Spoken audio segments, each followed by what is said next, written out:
Um, what I've learned with service is like, there's you can't serve everybody, right? You can't be so idealistic that you're out trying to solve all the world's problems That's right. and kind of force this dream you have upon people.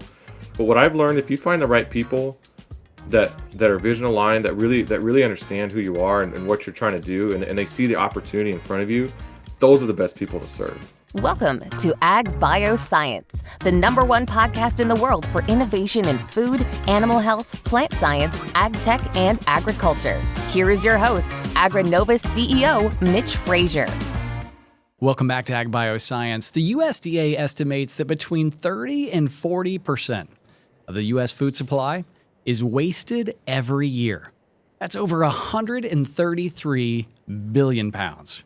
One farmer turned soldier turned entrepreneur is tackling that market, and he joins us today. Welcome, Ben Moore, founder of The Ugly Company. Ben, it's great to see you. Hey, Mitch, thanks very much for having me. This is pretty cool. Connecting California to Indiana right now. I like it. I love everything about it. And Ben, your story is truly like out of a novel. I mean, I love this.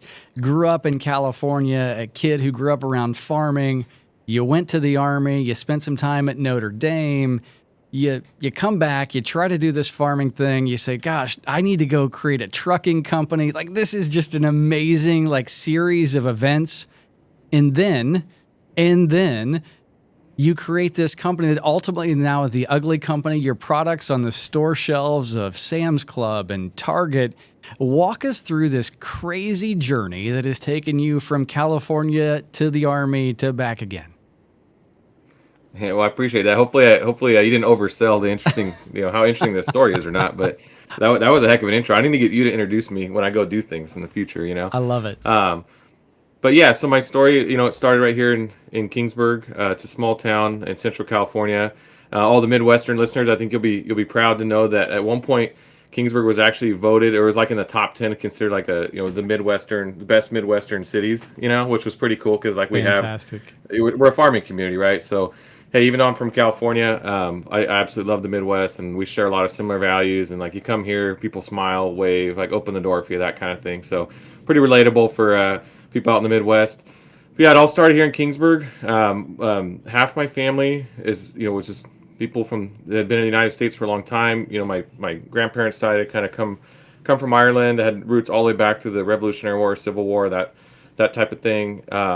And then on my grandma's side, they were also farmers, but they're from Sweden. And my grandma had came over here and eventually got together with my grandpa, and so that's where our story really started in my regard. But yeah, I grew up farming. Just absolutely loved driving tractor, being part of the farm, and doing every little part of that. Ended up going to school down in LA. I was pretty intent on playing football. Didn't realize you got to be a little bigger, faster when you're doing when you're trying to compete at that level. So I ended up joining the Army. I was an infantry lieutenant. Absolutely just loved the Army, adored it. Loved being in infantry, but I ended up having a pretty serious injury, so I got medically retired. At that time, I came home to the family farm, and I had only in my whole life, the whole vision had always been, I want to be in the military and make a career of that, and I want to come home and join the family farm and live this just kind of peaceful, idyllic life. But I came home to the farm, and I had this conversation with my dad, and I'm 20. I think I'm 23 or 24 years old at the time, and he's like, "Hey man, I'm barely hanging on. We're small time. There's not really a career for you. You're gonna have to find something else to do." Yeah. And I had just never considered that. I'd never considered that my life was gonna be, hey, the Army's not an option. Where now the farming's not an option. Where this is, so. But I took my dad and my grandpa's advice. We had always had trucks to haul our crops, and we had seasonal crews for our grape picking operation, for our wine grape operation. And we'd always had trucks. I've been driving around since I was a little kid, changing tires, doing stuff like that. And so my grandpa and dad always said, hey, as long as you got your Class A, you keep it clean, no matter what happens in life, you're always going to have a job. Anywhere you go in the world, there's always going to be a need for truck drivers, right? Especially if you're a good one, right? So I went and I drove truck for a company in Fresno called Reimer Transport. It was a heavy haul operation where we hauled bulldozers, excavators, all the oversized construction equipment you kind of see going down the freeway. I mean, it's pretty wild as a green truck driver doing that. But I got a great amount. I mean, yeah, if you imagine like, been more driving down the road, had my license for 2 weeks, going 12, 14 feet wide. I mean, this is not the, there's some scary things happening on the road, right? So not every truck driver is fully qualified, right? And I was one of those not very qualified truck drivers at the time, but, so I did that for about a year. I gained the skill. I enjoyed it, but I went and started my own trucking company, and I was also started trying to lease raisin vineyards from some older gentlemen that were kind of phasing out. Similar situation to us as a farm where there's not really a successor in line. The business is kind of, Sure. the value is really in the land, but it's not so much in the production at that point. So I was leasing raisin vineyards from some older gentlemen, and I was also driving truck with the intent of trying to work my way back into farming as like my everyday sort of thing. And that's when I started hauling fruit for other farmers, and we'd haul fruit, from the fields to the packing houses, and then the evenings we'd haul the fruit that they weren't selling, right? So it was you would somewhere between 2 to 6 loads a day of fruit that had about 50% of it just has cosmetic issues, right? So hail damage, wind scars, Sure. too big, too small, you name it. It's got sugar spots, things like that. The other 50% of the fruit being dumped out, it really had some sort of shelf stability issue where it was maybe a little bit overripe, has split pit, or like the fruit gets soft shoulder where the top of the fruit ripens, but the bottom doesn't ripen at the same speed. So it can be sold to the grocery stores for one reason or another.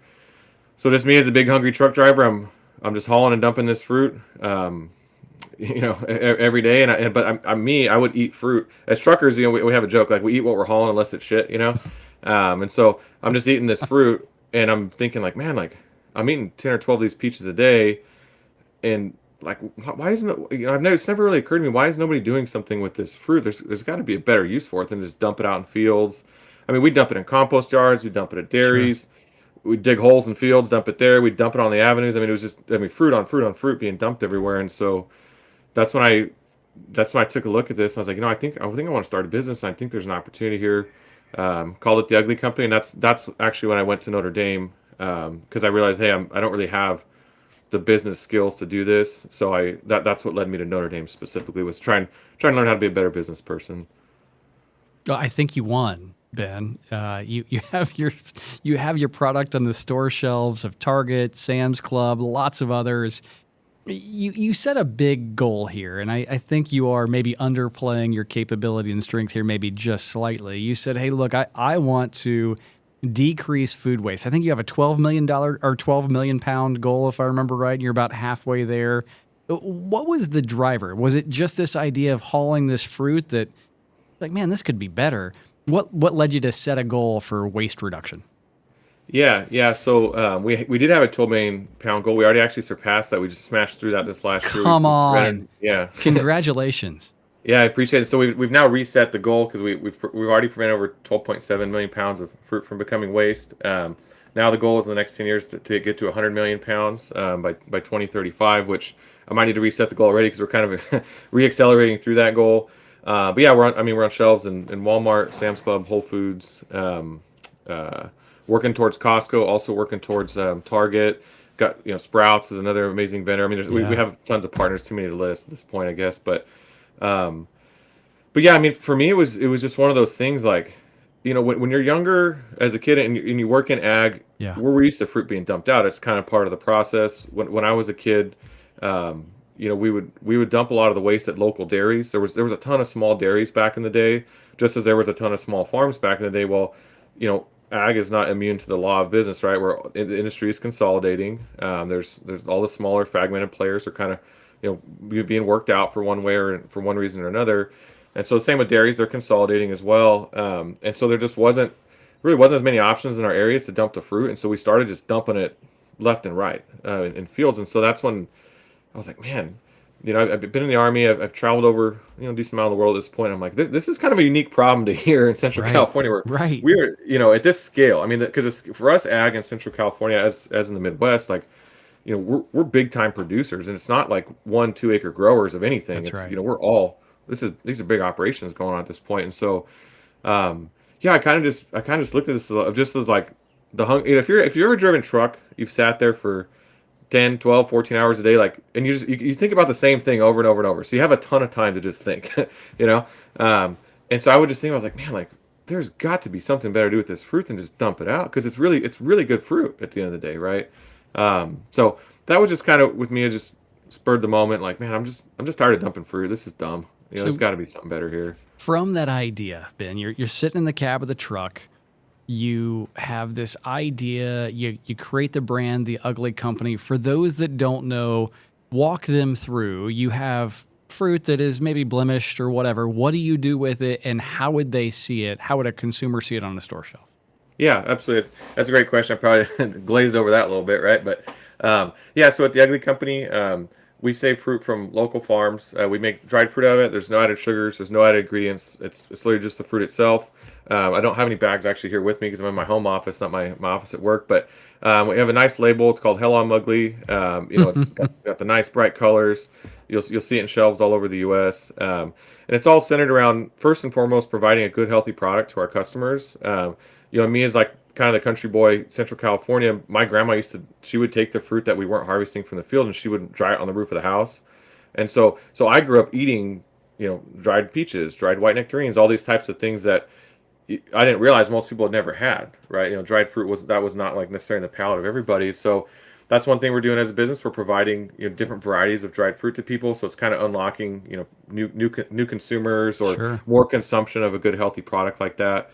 But yeah, it's all centered around providing a great healthy product to our customers with the added benefit of it being sustainably sourced. It all comes from our local farms. All of it would have been tossed out, and we're helping our farms be more efficient, adding money to the bottom line, but we're also helping our consumers live more sustainably and helping our retailers meet their sustainability goals as well. It's a bold story. We're going to dig into what does the future of the Ugly Company look like, and maybe dig into Ben's background just a little bit more. We'll do it right after this. Agbioscience is supported by Indiana Farm Bureau.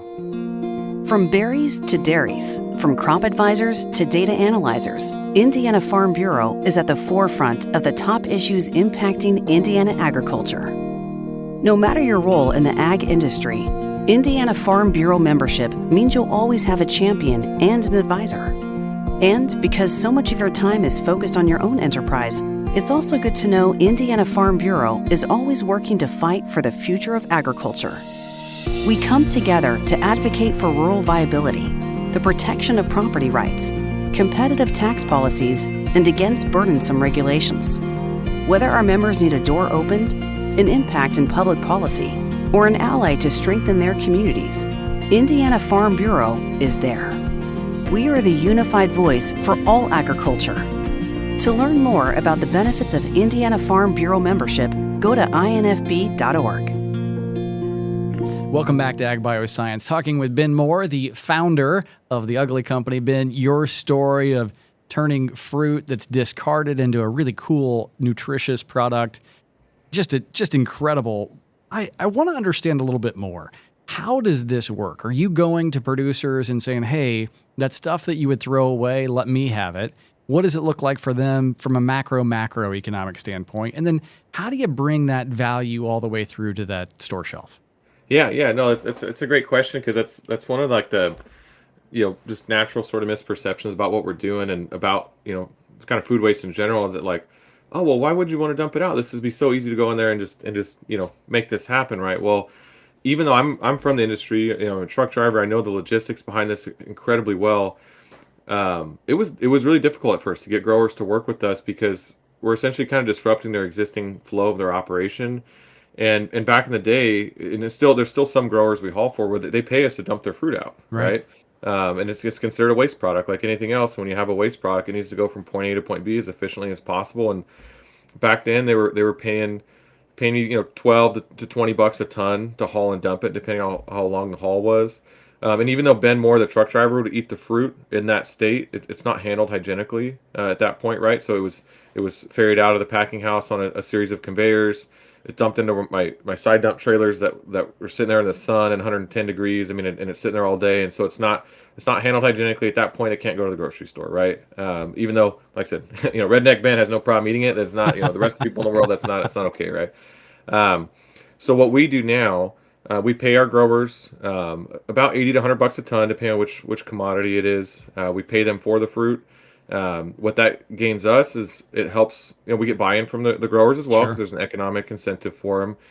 It helps us run our food safety program, so we have our traceability where we can trace our fruit all the way from our package all the way back to the field it came from. There's a little bit of a little bit of cost for the grower to be able to do that, so we need to pay them to consider that. It's also handled hygienically, which is the most important part. So it's handled at the same exact standard as it would go to the grocery store, right? So there's no touch points or anything like that, and that's definitely something I want to point out as well. That hey, this is ugly fruit. We're saving fruit, but it's really good fruit. I mean, Yeah. there's nothing wrong. There's nothing wrong with it for processing. And I've been in processing plants before that are handling purpose-grown fruit, and like our fruit is better than that. I can promise you, because it's meant to go to Whole Foods, right? It's meant to be premium fruit. So we pay those growers 80 to 100 bucks a ton, depending which commodity it is. They store it on site for us until we come pick it up. Sometimes it's same day. Usually it's the next day, so they'll also keep it in cold storage for us. Great. And then we bring it to our plant in Farmersville. So Farmersville, I'm sure everybody in the world's heard of that. It's just outside of Visalia, south of Fresno in Central California. A beautiful little town. We process that at our facility. We're vertically integrated. We built this facility a few years ago. It's state of the art. There's nothing quite like it in the world, because a lot of these things were designed uniquely. That my plant engineer and we designed them uniquely to handle this fruit that's being thrown out, rather than being grown purposely to become the end product. So from when it goes from the field to the packing house, 24 hours to when it's packed. From the packing house to being sorted out to us is another 24 hours. We process it in another 24 hours. So from when it was on the tree to when it's a piece of dried fruit is about 72 hours usually. Amazing. That's important as well, because a lot of the fruit is very ripe, so it needs to be processed quickly because it's overripe and has some of those shelf stability issues I was talking about earlier. But for the purpose of drying, it's fantastic. And then from there we store it, and we just wait until we're getting ready to fulfill our orders, and we bring it back out of long-term storage and get it prepared and sent off to our customers. It's an awesome model. I love the idea of taking something that was once waste and actually creating value at the point of production. Powerful story. Ben, your story is powerful as well. You are an example. You are exemplary, I guess is the only way I can describe it, of what perseverance is. You get hurt in the Army, could have been a massive setback. You come back to the farm, there's not room for you. Could have been a massive setback. Somehow, some way, you found hope in areas where it wasn't always hopeful. What can you share with, whether it's entrepreneurs, whether it's a mom, a dad, whomever that's listening to this and needs to find hope? What can they learn from Ben Moore? Yeah, no, that's interesting. To kind of put it all that way. But yeah, and we all know, right? With every setback that happens, like it always sucks, but there's always something to it. And I joined the Army because I wanted purpose, right? I wanted the purpose of I wanted to lead, and I thought, hey, serve your country, this could be amazing. Well, yeah, even though I had that pretty horrible setback, I'm now, we're basically running an infantry battalion here in Central California. I mean, it's ran the same way. It's the same values. It's the same way we start work at 7 a.m., right? Like it's that kind of thing. So there was a great opportunity in that. And I think what I'm doing now is honestly probably more meaningful than whatever I would have accomplished in the Army. So that's pretty cool. But as far as like, the hope thing, I mean, I'm not the most like inspirational type of guy. So I think people gotta find inside you, like what makes you wake up every day and get going. And like, that's not something anybody else can really find for you. But what I always tell people, and I just told all these FFA students at the state conference, I gave that speech a couple weeks ago. I'm a trucker by trade, right? So I frame this with business and with life and whatever you're trying to do, even if it's just like, I was building a chicken coop the other day and it was kicking my ass. I'm like, I gotta power through this, right? I gotta power through this, right? So as a trucker, we always say there's no replacement for displacement, right? So there's no replacement for displacement. Basically what that means is like, you gotta have the biggest motor. There's no replacement for having the biggest motor, right? So you can have all the fancy turbos, all this other stuff, but having just a huge ass motor is what's going to pull the hill the hardest. And so I look at that the same way with business, the same way with the life challenges I've faced myself, that there's no replacement for hard work. There's no replacement for just getting after it as best you can. And that's what's going to pull you through those low points. That's what's going to pull you through the challenges and the hard stuff, because you can lean on other people, and like I said, you got to keep your motor maintained. You got to go to church if that's for you. You got to change the oil, do things like that. But there's just no replacement for working hard. And even though there's no replacement for working hard, and you can't guarantee you're going to be successful if you work hard, but I can guarantee you won't be successful if you don't work hard. And I can guarantee you're not going to get through whatever you're going through if you can't work your way through it, right? Because that's just the only way in my life experience. So. Ben, you are a super bright guy.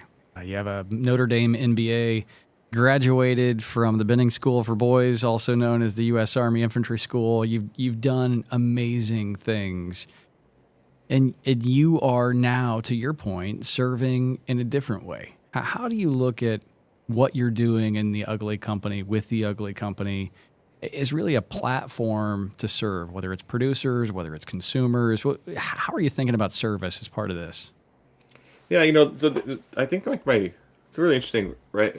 We haven't thought of it that exact way before, so I might fumble my way through this one. But um, my vision of service has changed over the years, right? So as a 22-year-old infantry lieutenant, service is just being there, being badass, being in shape, and just being hardcore, right? And just leading from the front and doing everything you can to be the hardest, toughest guy, right?